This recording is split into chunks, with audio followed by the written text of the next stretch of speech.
it's Natalie, and welcome to my channel, Find Joy in the Journey.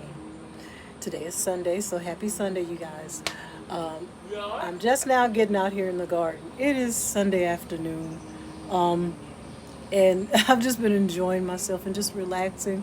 That I did my morning inspection. You know, I don't skip a morning inspection. And when I did the morning inspection, I had to treat the garden with garden dust. So when we go out there, you're going to see this white powder all over the leaves, but I had to. And while I'm out there, I'll show you why. So let's take a quick tour of the Joy Garden. I'll also show you where I harvested some things. And I'll also show you some of the pests that are in the garden. So let's get out there now and see what's going on in the Joy Garden. All right, you guys. I'm just going to start on this side. As you can see, these are my mustards, my red giant mustards, and you can see the insect damage. So I knew I had to do something. A lot more insects than there were earlier in the season. So we had a really heavy rain, but we had two days of heavy rain this past week, and everything was good and saturated. So that promoted a lot of growth. So I see a lot of new growth on everything, but also I'm seeing even more insect damage. So that's why this morning after my morning inspection, I was like, it's time to do something. Not just keep ignoring it or saying that I'm going to spray or treat the plants. I need to actually do it. So that's what I did. So that's why you see everything just covered in that white powder. It's unsightly. It doesn't look good, but it does actually work. So that's why I got out here this morning and I treated everything. The wind was blowing just like it is now, so I did the best I could. The wind it's nice, it feels great, but it was blowing the dust. So I tried to cover as much of the plants as I could. Okay? But first, let's go over here and I will show you what I am talking about as far as the insect that I believe is attacking my plants right now. Now he is covered, he, she, whatever it is covered in dust, so I hope you're able to see it. If not, I do have another picture that I will post to show you what it looks like. But a cabbage looper, Looper, is a white moth. It lays eggs. Once it lays eggs, when those eggs hatch, this little caterpillar is created. There you go. I hope you can see him.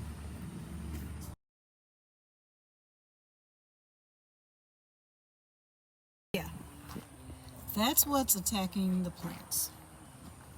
And I bet you if I went to other plants and you looked at the back of the leaf, normally they're hanging out in the back of the leaf. So if you see insect damage and you go to the back of the leaf, you will see probably some little caterpillar or worm back there, and that's what's eating away at your plants. Okay? So I saw that one this morning. I'm like, okay, enough of talking about it. It's time to be about it. Let's get out here and cover my plants, protect them. So I did as much as I could. And like I said, the reason why I couldn't truly cover them like I wanted is because of the wind. The wind was blowing it all over the place. So it's a windy day, but it's nice. It's really nice. So I do have time to get out here and work. And I'll be able to inspect everything closely. And also because of the rain, I do notice a lot of little soggy and yellow leaves. It rained for 2 days. And everything got good and saturated, but thankfully nothing was damaged, because when you have heavy rains like that and everything gets waterlogged, then that can cause root rot. So that's what I was concerned about. But thankfully the rain let up and the plants got a chance to absorb all the moisture, and I don't think anything was damaged, but I do see some yellowing leaves. Okay, I was concerned about this, which is my garlic. As you can see, it's growing real nice. Well, my buddy Josh is out there. You hear him over there? Say, hey, Josh. Hey, Josh. Okay, that's my son. It's my youngest son, Joshua. So here's my large garlic. And I explained why I say my large garlic. This isn't elephant garlic. This is regular soft neck garlic. But these were the larger cloves that I planted. And I knew there would be a difference, so I wanted to differentiate. So I actually called this my large garlic. And over here, this is the elephant garlic that is finally sprouting. I'm very happy to see that. I was a bit concerned, but I knew that it would. I knew that it would sprout. And this is the small clove garlic. This is also soft neck garlic, just like the first container I showed you. But the cloves that I planted over here were much smaller. So I just wanted to just note the difference. Okay, but this is actually elephant garlic and it is meant to be large. Okay, they're growing fine and I'm glad they did not suffer from any type of root damage because of the heavy rains. You need to keep your soil evenly moist, but you don't want it saturated and soggy. Since I'm over by this raised bed, I want you to be able to see the celery. Now normally I don't have any problem with celery. No insect damage. The last time I grew celery, this past spring, I never had any problem with celery. I think, I'm not sure why, but that's okay. I'll take it. But look at the celery. The stalks are forming. I'm hoping in the next few weeks, it'll get close to time to harvest. Because from what I hear, our first frost date is sometime late December, so that's good. So that means I have all of November and probably the first couple of weeks of December to go ahead and get my vegetables they do not tolerate cold weather well. And celery is one of them. It likes cooler temperatures, like the spring temperatures and fall temperatures, but it does not like cold weather. So that's why I planted these at this time, because I knew I'll be able to harvest them before it gets really cold. But luckily the cabbages and the broccoli, they're okay in really cold temperatures. So we're good with that. And especially the garlic. You know, the garlic is okay in colder weather also. Let's see, as far as the critters, I'm going to go over to the broccoli in a second, but I want to show you also what I found over here in my corn. Okay, there is a huge worm, or what they call a earworm, over here in the corn. My hand's in the way. Do you see that? I'm going to stop so I can give you a better picture of it. Okay, you guys, can you see him? There he is. That is the earworm. And he's been there a while. Look, he's good and fat. I saw him this morning. And also I'm going to show you where it might be time to harvest some of these ears of corn.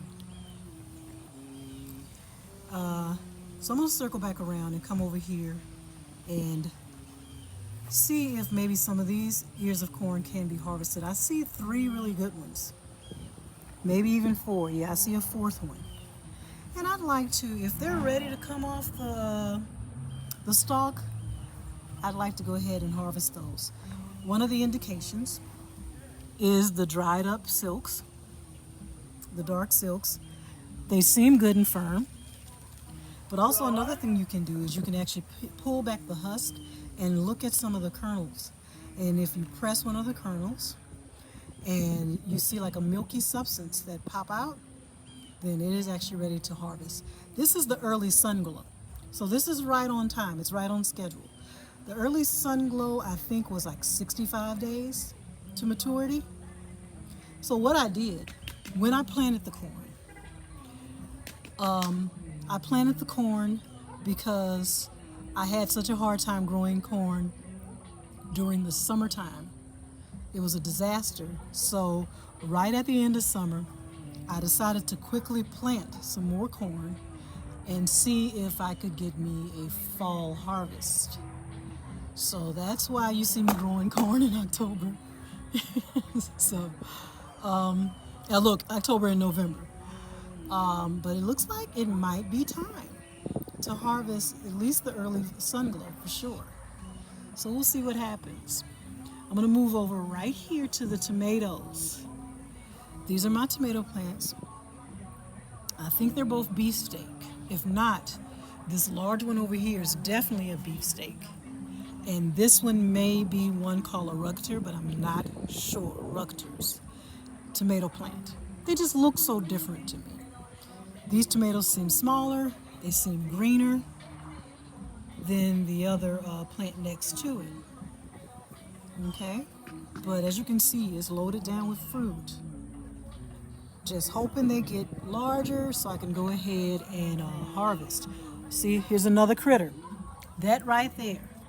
And see, I thought they were gone. I want to say that's the leaf-footed bug, and they will destroy this plant. So, I'm sorry, but let me do this real quick. I'm sorry, I had to get him off there. Yeah, so they'll destroy the plant by actually sucking all the juices out of the tomatoes. It has like a little sharp part to its mouth, and it will pierce the fruit and suck the juices out of it, and it'll leave you lumpy, misshapen fruit with, you can see the little puncture holes on the skin of the tomato. So actually, I'm going to show you something. This may be their work right there. You see those little holes, those little marks? That could actually be the work of one of those bugs that I just showed you, the leaf-footed bug. Okay, but I just wanted to show you where my tomatoes are growing. These are the beefsteaks. I actually have been trying to decide if I wanted to go ahead and harvest these that are large enough and let them ripen inside off the vine. I just don't want anything to happen to them. You've been given fair warning. The broccoli plants look a mess right now. Now these are all droopy because I just watered them, so they haven't had time to soak in, to take in the water that it just received. Okay, so they're going to be a little droopy. But as you can see, they have crowns. It's covered in the garden dust right now because I was noticing that there was some insect damage on the broccoli also. So I did treat the broccoli also. But another thing I did with the broccoli is I harvested a few crowns. As you can see, those little slanted cuts there, that's because I harvested at least 4 heads, I believe. 4 crowns. I harvested one off of here. That's the Destiny broccoli. The first time you saw my harvest, where I harvested 2 pretty large crowns, that was from the Green Magic plants. Okay, so I harvested, what was that? Let's see. Let me go back. 2, 3. 3 off of the Destiny. So I have 3 Destiny broccoli crowns. And then over here, that's Green Magic. That's my Green Magic broccoli right here. I harvested one of the crowns off of here. Okay? The thing is, once you harvest the main crown, that will tell the plant it's time to start producing side shoots. So you can grow more broccoli crowns, but there will be side shoots. That main, once you harvest that main crown, it's not going to grow back in that center area, but it'll grow back from the sides. So you'll get side shoots. And when you harvest that main crown, it will start encouraging the plant to start sprouting those side shoots. Now there was one area over here. Now right there, I actually lost that broccoli crown. It was eaten by, I'm not sure if it's a squirrel, I'm not sure if there's a rabbit. I had a rabbit during the springtime, but I hadn't seen him in forever, him or her. and I'm not sure what happened to it. I don't think it's a new rabbit. I really cannot tell you what type of animal it was that ate that broccoli crown, but I decided to go ahead and cut it off. There was no sense in leaving it there. And my logic was cutting that broccoli crown off. It was damaged. I couldn't do anything with it. Just threw it away. And hopefully by going ahead and harvesting that crown, it would go ahead and tell the plant it's time to start producing side shoots. So that's what I did. Okay. But I mean, the broccoli looks healthy. It needs a lot of trimming. I see some ugly yellow leaves. Like I told you, with those two plants, those plants are going to it's going to perk up as soon as it takes in the water that I just gave it. Everything else looks pretty good. I don't think I will. There's actually a little tester I have to test the moisture of the soil. And you can also test the pH balance of your soil.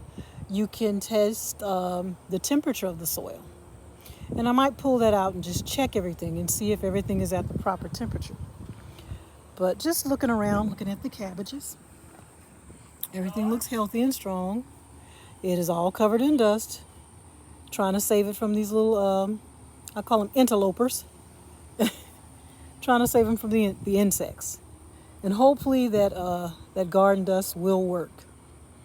But I just applied it everywhere I could. But tomorrow, if it's not as windy, I think I'll try to apply some more to some more of these cabbage plants over here. Okay, now I'm going to show you what I harvested. I harvested, like I said, the broccoli plants. And then I harvested this one Chinese cabbage that was right here. Okay, I did harvest that one. It's over here in this little, my little basket over here. So let's take the basket over here and I'll look at what I have. I'll show you. But also, before I walk off out of the garden, I want to show you where this is my Paris Island lettuce. As you can see, it has gone to flower. And what I'm doing now is just letting it grow. Look how tall it is. Okay. I want to see if I can get the seeds. Never done it before, but I am going to see how to harvest seed from these lettuce plants. And then I'll use that again, save it, and I guess in the spring I will have some seeds where I can grow more Paris Island Cos lettuce. Okay. Let's see, is there anything else I need to look at? Oh, look at this.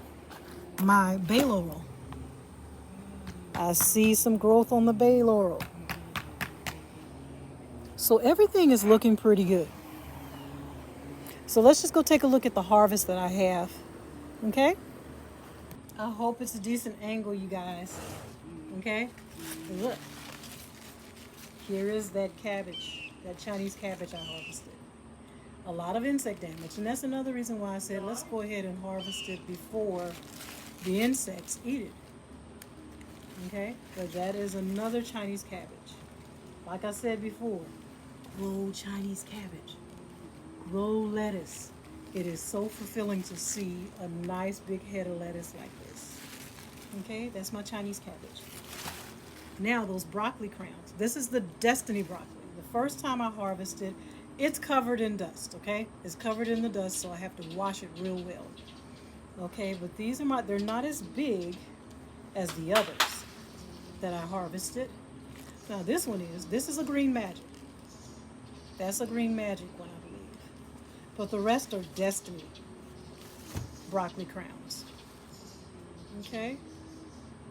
So my Destiny plants, they're growing their crowns. All right. Now that I've shown you this, I'm going to get back in the garden over there and I'm going to check those corn plants to see if I can harvest off of there. Okay, you guys, I want you to see the kernels, and then I'm gonna push one of them and see if a little milky substance come out. Here we go. There it is. You see that? That means it is ready to be harvested.